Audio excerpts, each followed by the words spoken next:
You are the everlasting God, the everlasting God. You do not faint, you won't grow weary. You're the defender of the weak.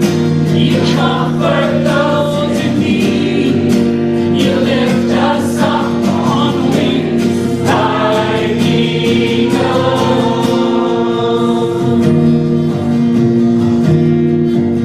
Before we talk about growing wiser people skills, any comments or questions from earlier today that anyone would like to discuss?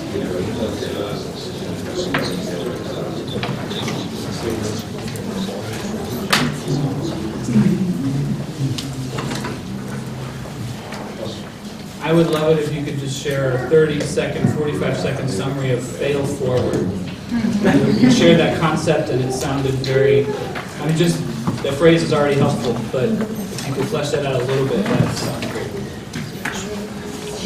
Can you repeat the question? Yes.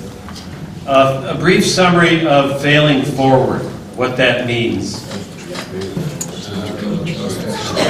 How you do that.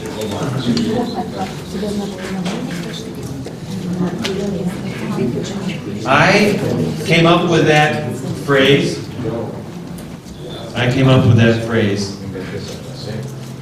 By studying the life of Peter. Because he's outspoken and he's intuitive and he takes initiative and his failures are therefore quite public. And Peter fails forward. You know that he does because he stays in the game following Jesus despite putting his foot in his mouth, and he's all wet when he steps out in faith, and he says, I'll never fail you, they may, I will never deny you, and then his denial is the most blatant. How do you fail forward? By plunging your moral failure into the grace of God with greater and greater humility and speed. It's not the lack of failure that defines maturity. It's the speed of repentance. I'm convinced of it.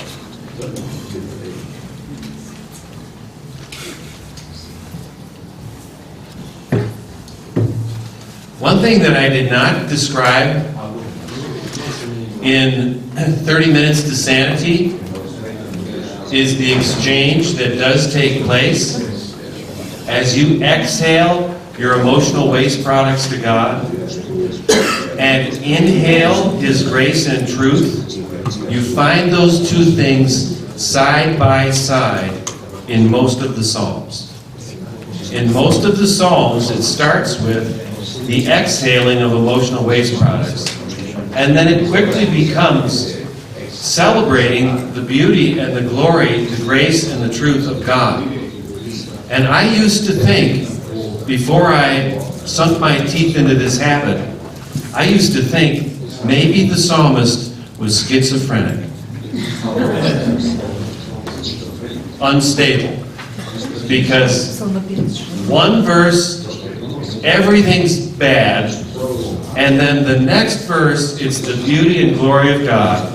How did that happen so fast? I think that's what's going on. He's exhaling his emotional pain and inhaling the grace and truth of God. And the older I get and the more I practice Psalms quiet times, the more quickly I move from my depravity and the fallenness of the world to the beauty of God, experiencing His patient love and His beautiful power. So, I don't want to leave you with the impression it's all exhaling. It's not. Any other comments or questions that anyone would like to raise before we jump in?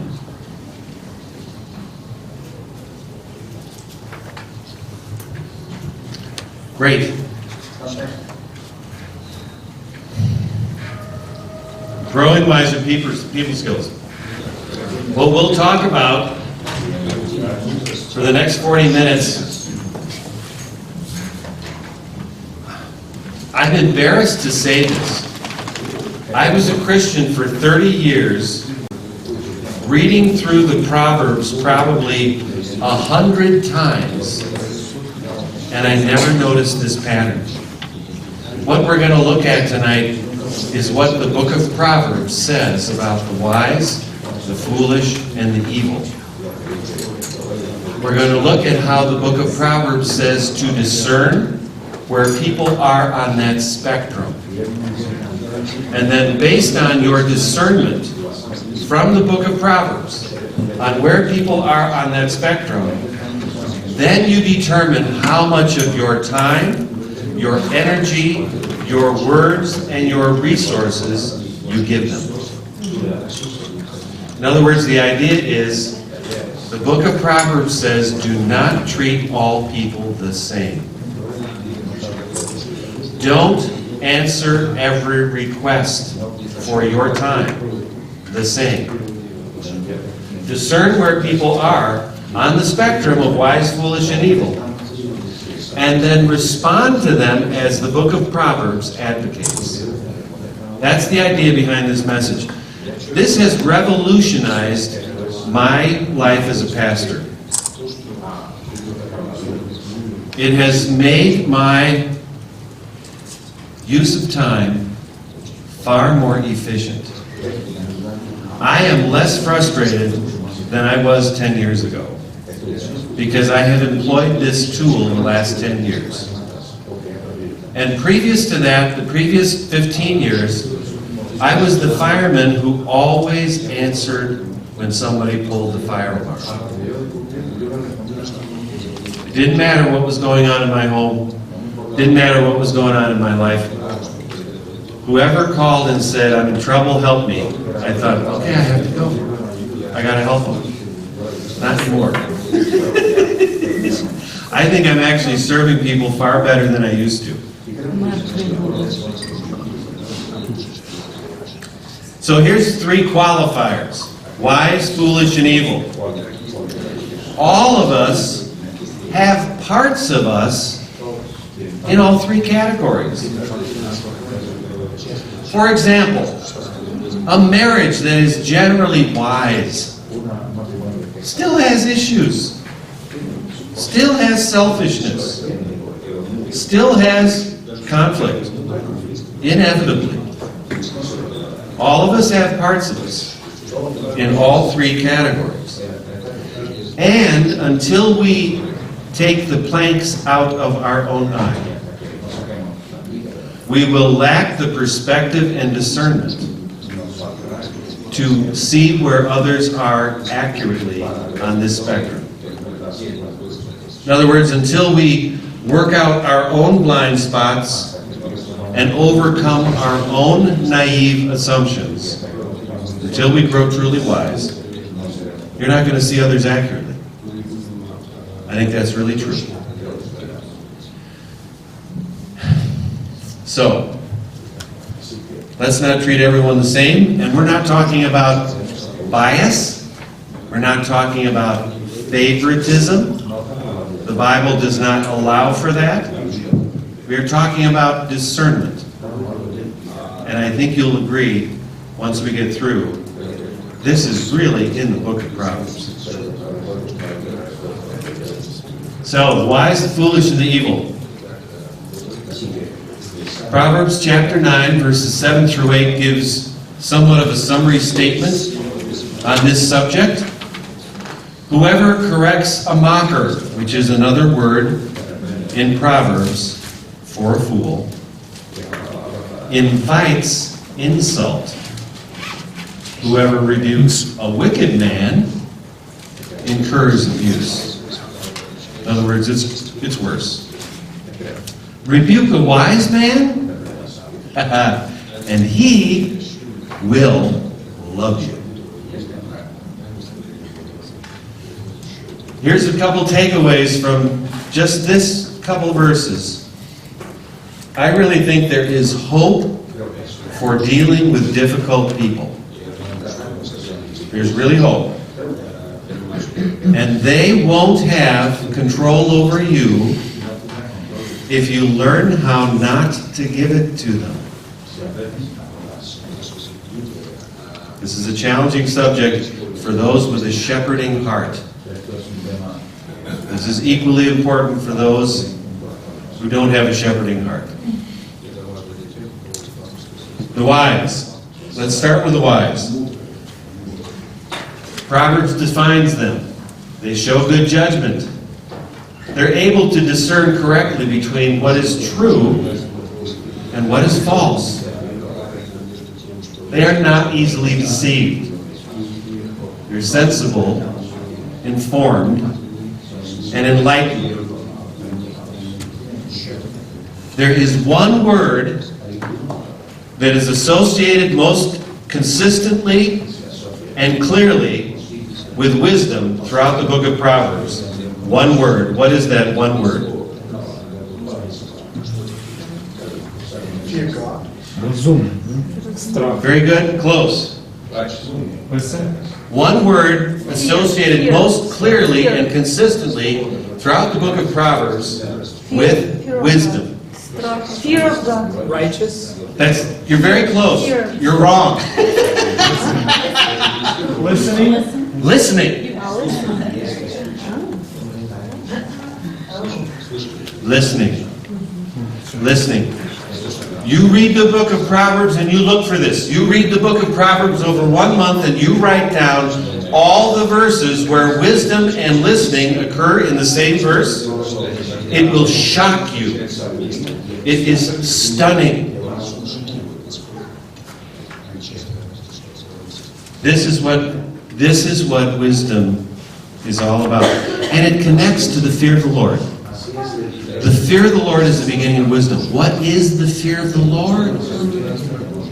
It is this: God, you alone see all, know all, understand all, and I don't. Not by a country mile. I need your help. The fear of the Lord is the beginning of wisdom. It's about listening. You think, no. That's not the main path to wisdom. Who was the wisest guy in the Old Testament? Solomon. What did he ask God for? Not exactly. Wisdom? That's what the English translation says. What does the Hebrew say in the original text that he asked God for? This is a very interesting study. He asked God for a hearing heart. Solomon asked God for help to listen. This is the path to wisdom. People are not born wise. A biblical perspective on human nature is this: we are born foolish. We'll define it soon. And you lean evil. That's why you deserve hell. That's why you had to be saved. But you can become wise if you will listen.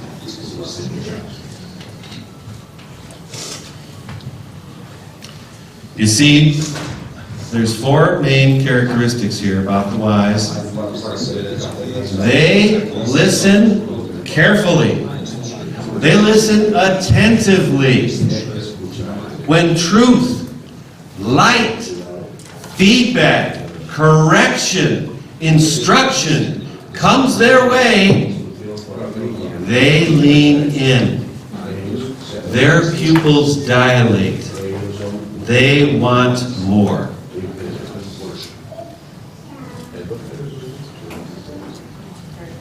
Proverbs 10 verse 8. The wise in heart accepts commands. The wise. God alone knows how to do life. He alone sees and understands all the connections. He can command me. This is a wise person. They have the fear of the Lord. Proverbs 12:15. The wise man listens to advice. Proverbs 19:20. Listen to advice. Accept instruction. And in the end, you will be wise. This is an equal opportunity deal. Anyone can listen. Anyone.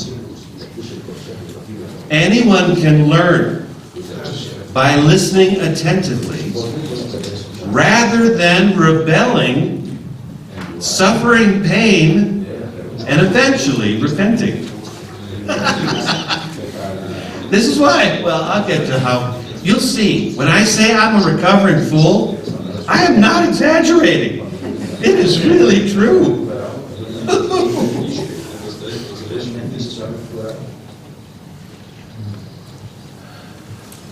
The wise, they are open to correction. Proverbs 17:10. A rebuke impresses a man of discernment more than 100 blows a fool. This is a fascinating concept. We're going to explore this further. A rebuke impresses a man of discernment more than 100 blows a fool. The person who fears the Lord, they expect correction. They know I'm never going to outgrow the need to be corrected by God and by my friends, by the people in my life who know me best and love me most. Have you reached this conclusion? You will never outgrow the need for correction.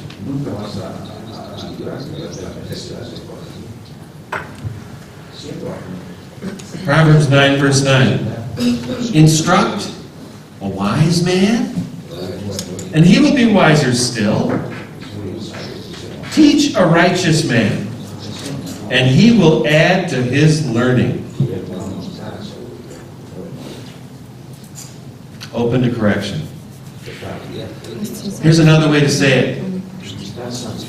Are you open to the possibility that the opinion of someone else at the table is more accurate than your own?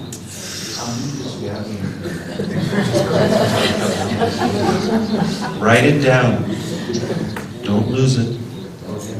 Look at it frequently. Are you open to the possibility that the opinion of someone else at the table is more accurate than your own? And if you answer that question, no, I will weep for you, but I will not try to help you. Because you are foolish. And we'll see how God deals with the foolish. He's extremely consistent. It's incredibly loving.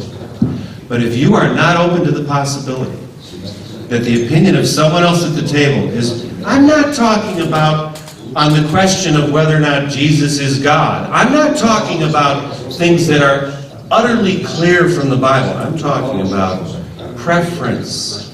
How do we get from point A to B? I'm talking about, are you teaching? Can you be corrected? Leaders that can't be corrected are poor leaders. Can't say it. Would you face it? They've lost moral credibility. What is the weakest type of leadership? Positional. You have a title. Mom, dad, pastor, pastor's wife. It is the weakest form of leadership. What is the most powerful? Leading from a position of moral authority. Where does that come from? Going painfully first and taking the plank out of your eye. And we just agree we're never going to outgrow the need for this? If we're going to grow wiser over a lifetime?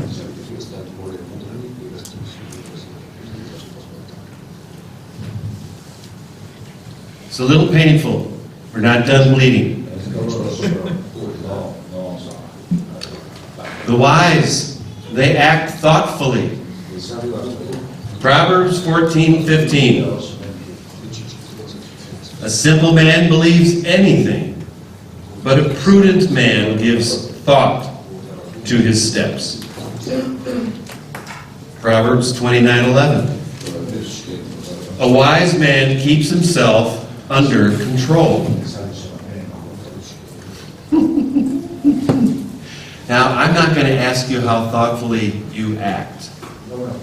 You're going to figure it out yourself when we look at the fool. None of us act as thoughtfully as we need to. Many of us act impulsively quite often. But this is a very key characteristic of the wise. They act thoughtfully. And we'll come back to it. Lastly, they wound skillfully. This is very beautiful. Proverbs 13:14. The teaching of the wise is a fountain of life, turning man from the snares of death. Proverbs 16:21. The wise in heart are called discerning, and pleasant words promote instruction. Proverbs 27:6. Wounds from a friend can be trusted.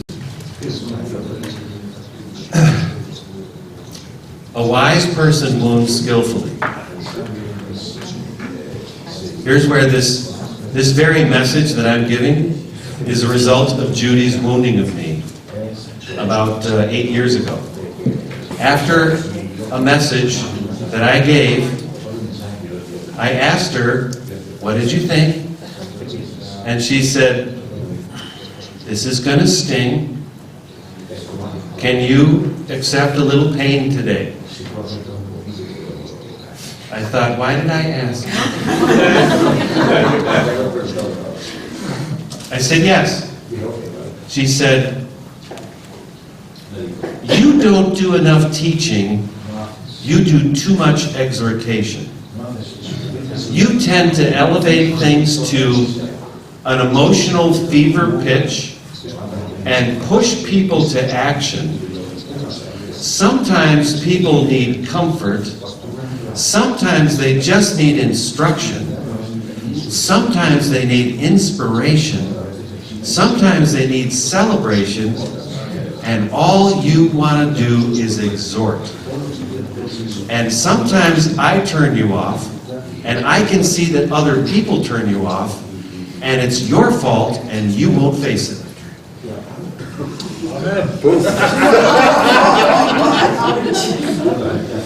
And I thought,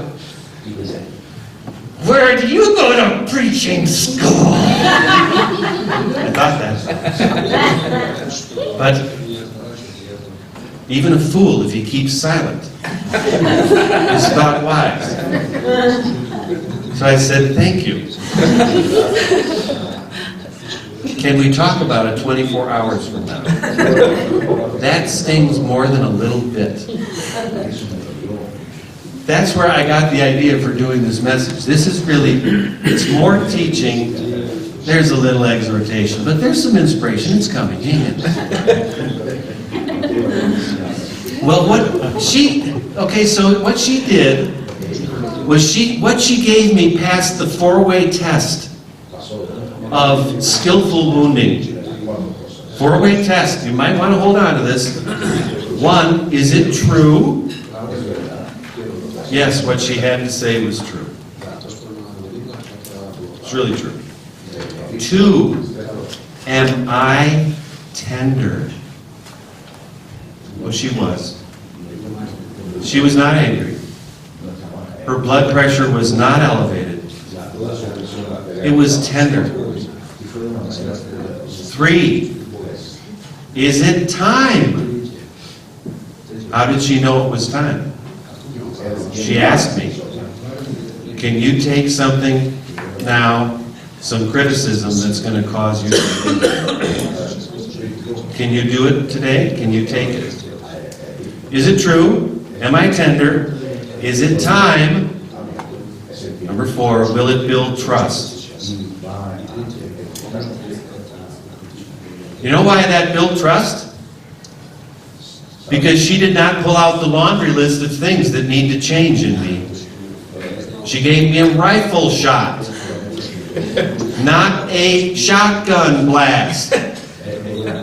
She could have said, not only do you exhort and fail to inspire and encourage and comfort, but your head shines and it distracts me, it's so oily.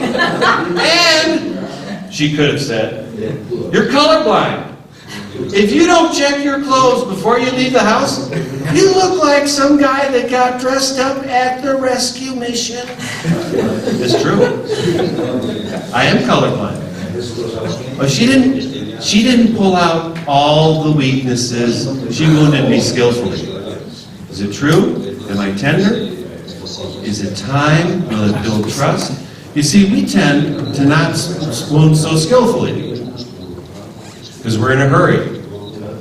We don't ask people, can you handle it today? You don't consider a narrow focus. Okay? The wise, they wound skillfully.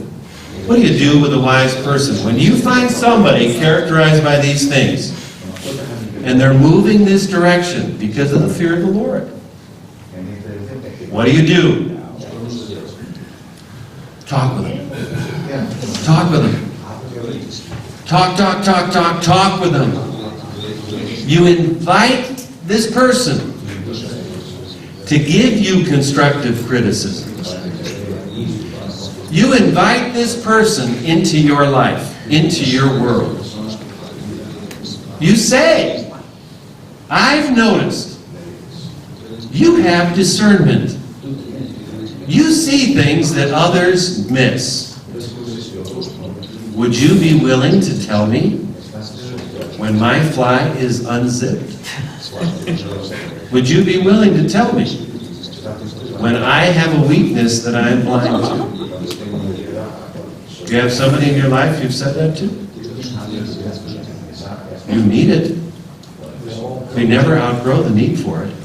You talk with them. You talk with them. Mentor them, train them. Give them the gift of correction. They'll grow because they're open to correction. You talk with them. And you resource them. You give them time. You give them responsibility. You give them opportunity. You promote them on the job. And you tell them why you're doing it. Tell them. You really listen carefully. You pick up on things that others miss. I can tell you're a person that is open to instruction and being corrected. You are open to the possibility that the opinion of someone else at the table might be more accurate than your own. Would you be willing to work more closely with me? I would like to work more closely with you. That's how you say it. You tell them what you see that you respect. Will they be tested by the praise? Sure. That's okay. With the wise, two things, and it's woven throughout the Bible. It's exactly what Jesus did with the 12. You talk with them. And you give them responsibility, opportunity, and resources. Whatever you've got to give. You mentor. Absolutely. Okay? That's the wise. How about the foolish? Oh boy. Here we go. By the way, this foolish thing, it's not about level of education. Some of the best educated people in the world are the biggest fools. It's not about natural ability. It's not about IQ or intellect. It's about character. The fool is not listening. This is the number one characteristic. As you read through the major prophets next time, Isaiah, Jeremiah, Ezekiel, as you read through all the minor prophets next time, notice how many times God says through the prophet, my people won't listen. It's stunning. It is the number one characteristic of foolish people. The fool, one lacking common sense or sound judgment, unaware, easily deceived, simple, naive, shallow, without caution. I gotta tell you, I was born this way. I was born this way. Foolish. I'm on a lifetime recovery project to become wise. Okay, the 4 characteristics of a fool from Proverbs. Oh, they're not listening. Oh no, they're not listening. When light, truth, feedback, correction, instruction come their way, what do? They argue. They deny. They blame shift. They minimize. They play one-upmanship. What is that? They point out your weakness in an escalation of the conflict to combat. They are not listening.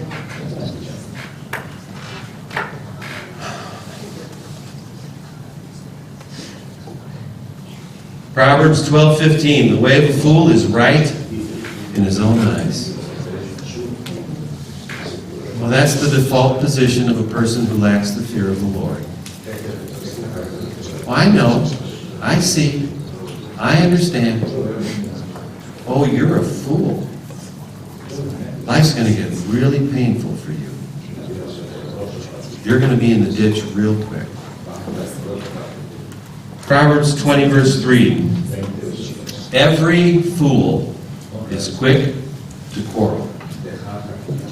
Why are they quick to quarrel? And by the way, conflict is inevitable. Combat is optional. Why do foolish people escalate inevitable conflict to combat? To deflect attention away from their depravity. When you see that, know what you're dealing with. Try not to take it personally. This is a person who is not listening. Light, truth, feedback, correction has come their way. They deny. They argue. They blame shift. They minimize. Why? They defend against correction. They are fighting against what they desperately need.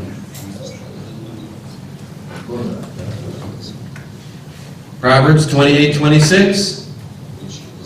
He who trusts in himself is a fool.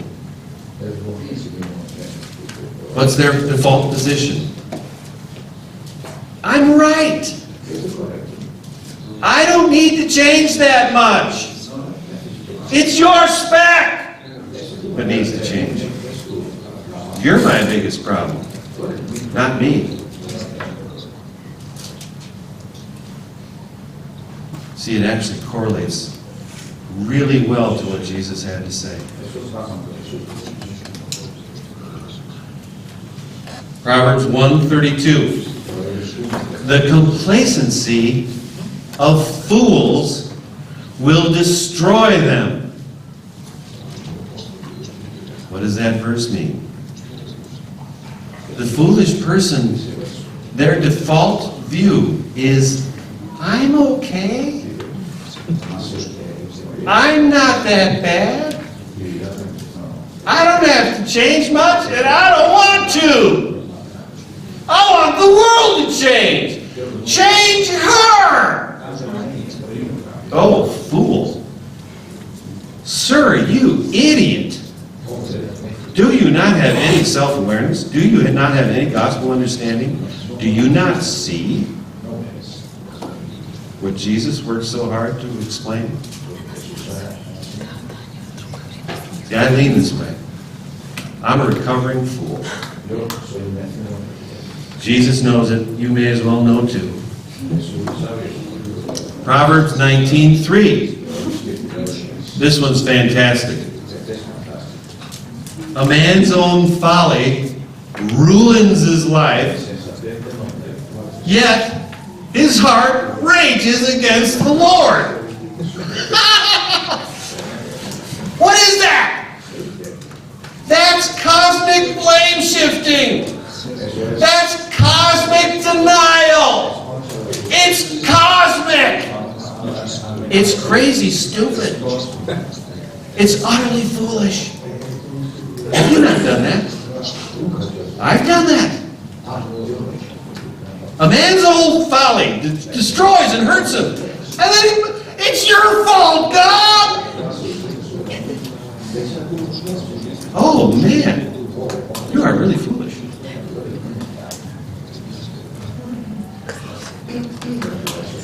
Here's one.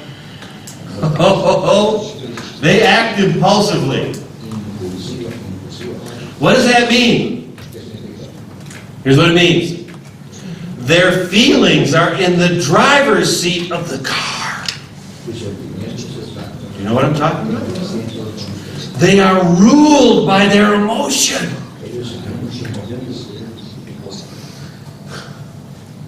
They're like toddlers in an adult body.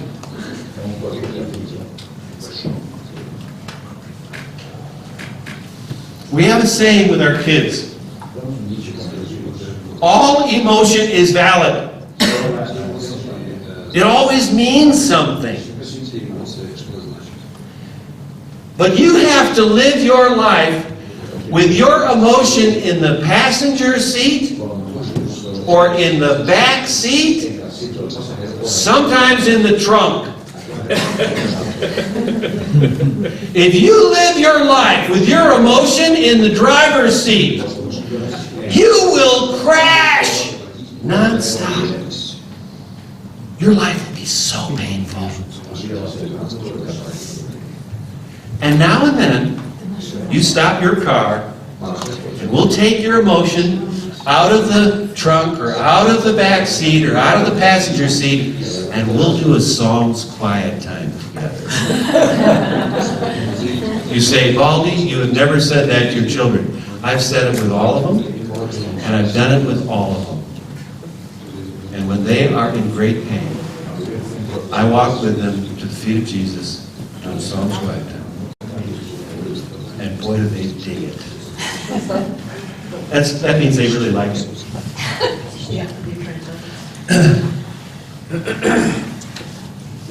Proverbs 14:16. A fool is hot-headed and reckless.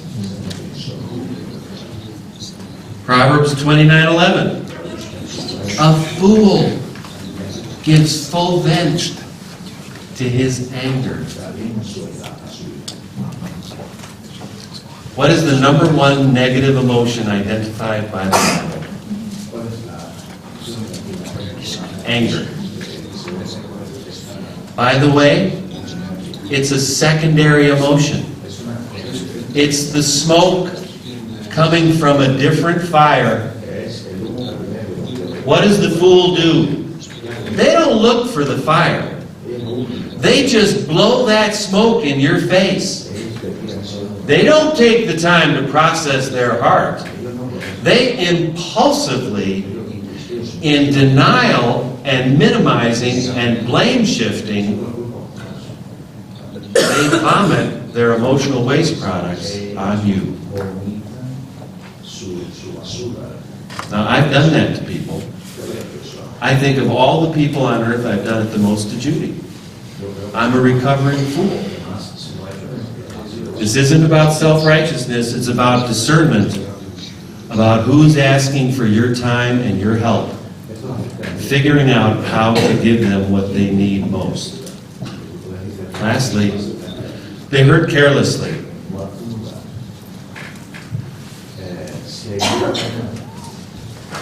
Proverbs 26, verse 9. Like a thorn bush in a drunkard's hand is a proverb in the mouth of a fool. This is a very fascinating concept.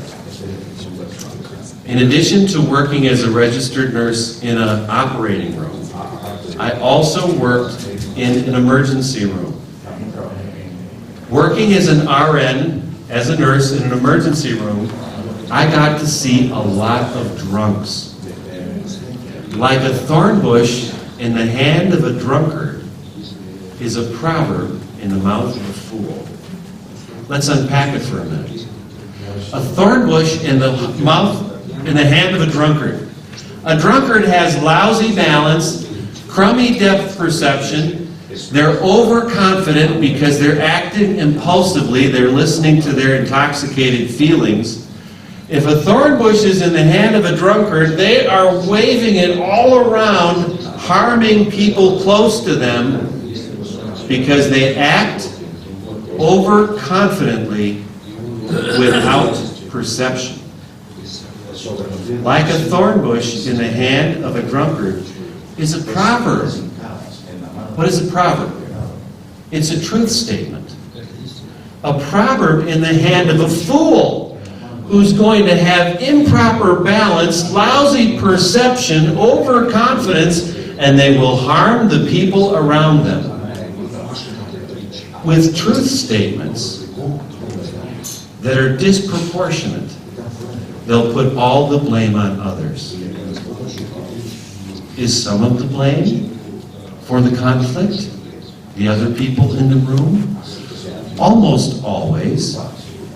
But what will the fool do? They will hurt others in an attempt to avoid taking responsibility for their own foolishness. Take it to the bank.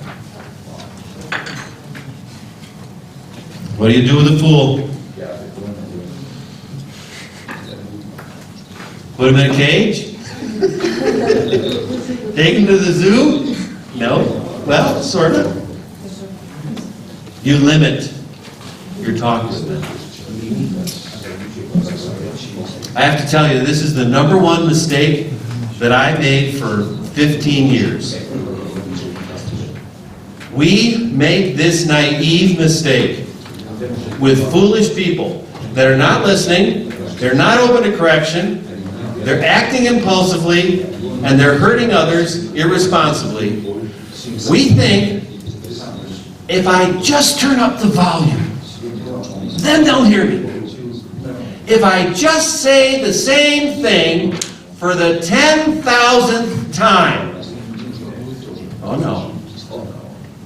They're not listening. Limit your talk with them.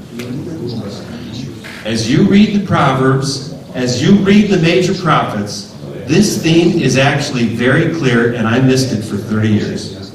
I cannot tell you how much time I wasted saying the same thing to the same people who came back with the same problems over and over and over again. And I think the devil was helping me spin my wheels. You don't have to agree with this. Just chew on it. Limit the fool. And limit them. Here's what this is all about. The foolish person's best chance to learn is pain. It's not more persuasion. The biggest mistake we make is talking too much with them. Limit them. Cooperate with God by courageously enforcing painful limits. This is a revolutionary concept. This is exactly what God has been doing with us our whole lives long. This is exactly what wise parents do with their children. They set a clear boundary. They communicate it without anger. They're specific. And then they follow through. You limit them. I will come back at the end to a specific technique that I use, and I think you'll see. You limit your talk with them, and you limit them. And this requires some courage, because they're going to test you, usually. Lastly, okay? The evil. Who is this dude? Senator Platinum. No. He was Senator Palpatine. But who was he really? He was Darth Sidious. Okay, evil. Morally depraved, bad, malicious, wicked, corrupt, perverse, causing harm with vile, vicious intent. You know what's the problem? If you're a naive, foolish person, you don't believe in this type of evil. You don't believe that people can be as malicious as Darth Sidious was.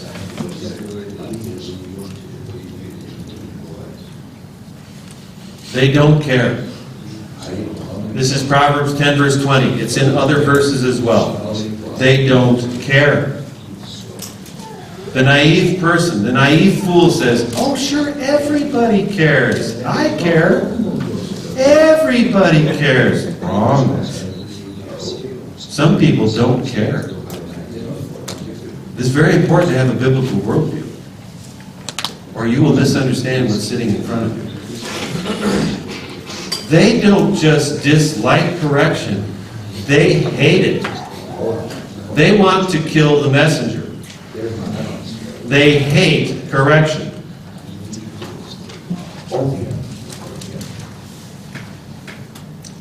Proverbs 9 verse 7. Whoever rebukes a wicked man incurs abuse. They want to shoot the messenger. This one's big. They act deceptively. Just look for this next time you read through Proverbs. It is stunning how much is there.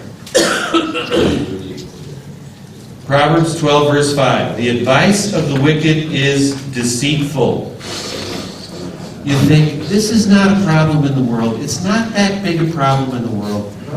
Okay, here's one little test case. In the United States of America, minors under the age of 18, what is the rate at which they are groomed sexually online by adults pretending to be teenagers? In a given year, it's about 1 out of every 8 children in America. There's a lot of this in the world.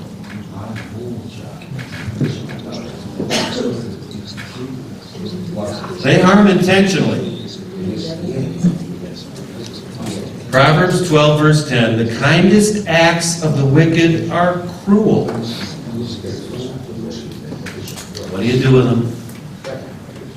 What do you do with this guy?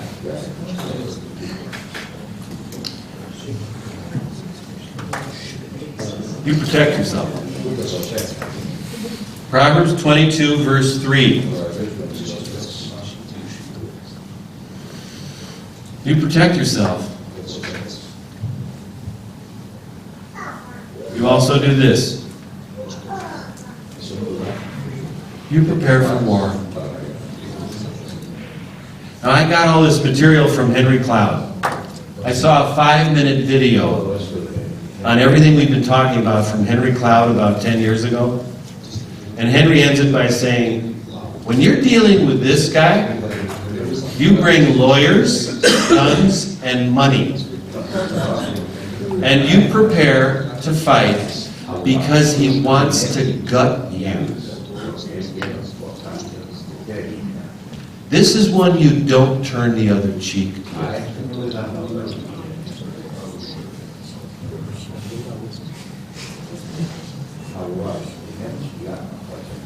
How do you know if you're dealing with somebody who is, I want to be careful about this. Let's go back to the foolish.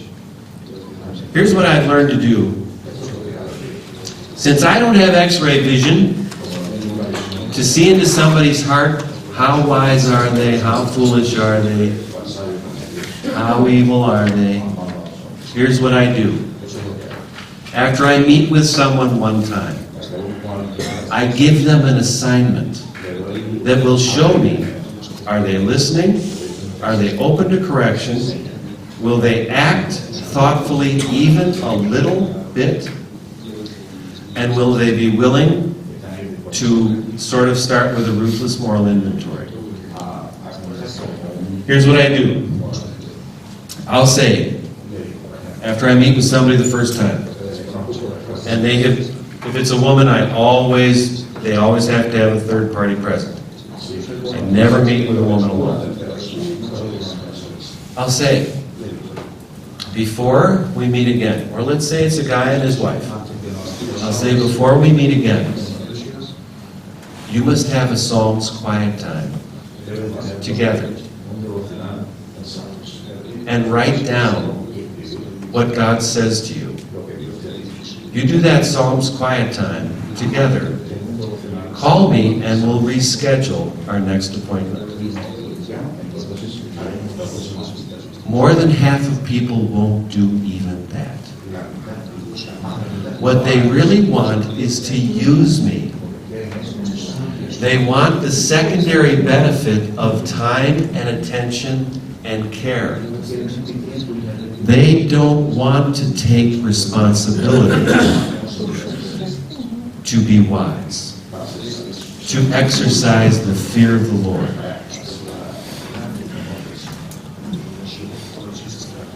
If someone will not do something that basic, you're not dealing with someone who's ready to listen. They won't be open to your correction. They'll continue to act impulsively, not thoughtfully. And they will hurt the people around them in an attempt to avoid taking responsibility for their life. I always do this now. I give a simple assignment. It's a 30-minute assignment. I've just given them an hour to an hour and a half of my precious time. I use my time really well. These are their problems. They are not my problems primarily. I'm going to help them if they will show that they have a modicum, that is a little bit of wisdom. Are you ready to listen? And I tell them, if you don't do this assignment, I will love you just the same. It'll just mean you're not quite ready for the next step, which is more painful than doing this simple assignment. If it's a husband and wife, and they've come to me for counseling, I give them the communication date tool. We haven't looked at that this time yet. I'll hand a copy out to everybody tomorrow night. Unless you want to do it tomorrow night. Do it tomorrow night. Time's up. Fool talks too much.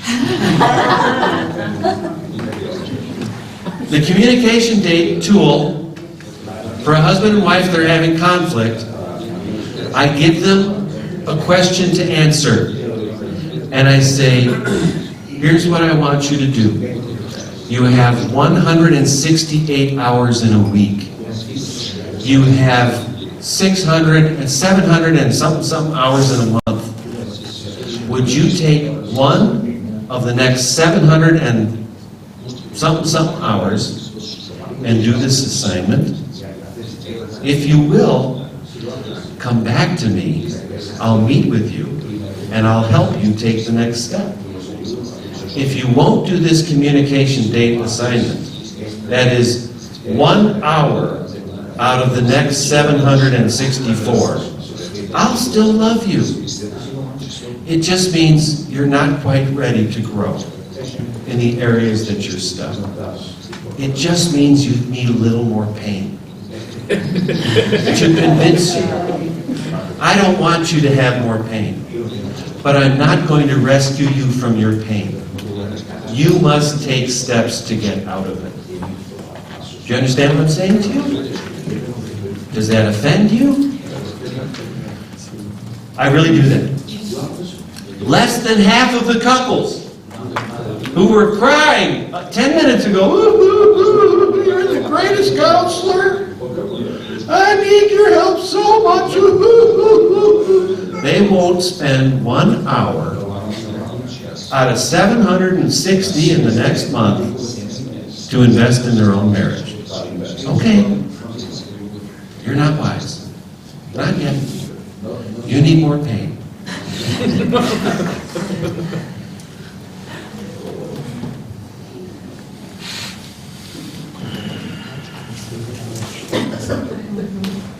Not only did I used to talk too much with people when they were being foolish, I would turn up the heat and I would try to force them to repent in the moment. And I sinned against them repeatedly. Not anymore. Now I say, "Hey, come to Mark. Let me give you a hug. Whether you do the assignment or not, I love you. Let's review this again. Sometime in the next month, you have to invest an hour. Does that feel like it's unfair to you? Am I asking too much? Is it your marriage or my marriage? What do you think?" And they say, no, we can do that. And I say, it's going to be harder than you think. The TV is calling your name. Everything that is easier and less important will come before your mind. And when you don't do it in the next month, come to me and say, "I'm having a hard time doing it." I'll hug you. I'll tell you, hang in there. If after 2 months you absolutely can't do it, you come to my office or my home. I'll set a timer and you can do the assignment in my home while I do the dishes or something else. I kid you not. You got to make them carry their backpack. You help them with the boulder. Don't carry their backpack. Time's up. Let's pray. I got to stop talking to Jesus. Lord Jesus, thank you for your wisdom, for your perfect understanding and sight. You know all, you see all, you understand all. Lord, we need you. Thank you that your word actually defines what a wise person or a foolish person or an evil person is characterized by. And wisdom is rare, and foolishness is most common, and evil is rising. Please help us to listen and to be open to correction, and to act more thoughtfully in how we lead, to take responsibility for what we should and not take responsibility for what we shouldn't. Thank you that you are in this, Lord Jesus. We want to learn from you. Amen.